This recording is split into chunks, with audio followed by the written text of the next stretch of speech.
Ja, misschien gewoon met Canada te maken, ik weet het niet. Van vroeger misschien oorlog? Ik weet het niet. Ik hoor wel eens fabeltjes, weet je of fabeltjes zijn.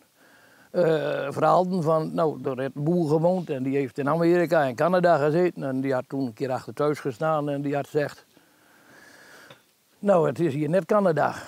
En toen hadden die naam ook zogenaamd bedacht, of waar is, weet ik niet. Nee, ik zou het net weten. Ja? Nee, ik weet het niet. Nee. Maar Canada ben heel veel Drenten en ook van deze buurt vroeger naar emigreerd. En ik denk dat het een soort herinnering was aan de mensen die weggingen. Noemen ze hier de streek waar hun familieleden naartoe emigreerd waren. Dat vermoeden wij. Geschiedkundig is die verklaring zo'n beetje het meest aannemelijk.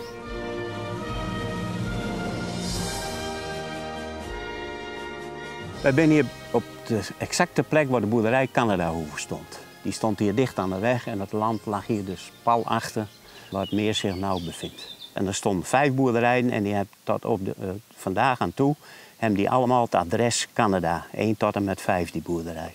Want er staan er maar 3 meer, volgens mij ben 2 sloop.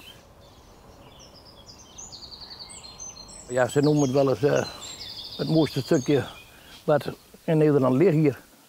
Ze zeggen, we gaan naar Canada. En dat klinkt ook beter als dat Ekingermeer, hè? De oorsprong is zandwinning. Vroeger was de A6 die vanaf Amsterdam via Almere richting het noorden gepland was, die zal hier langskomen.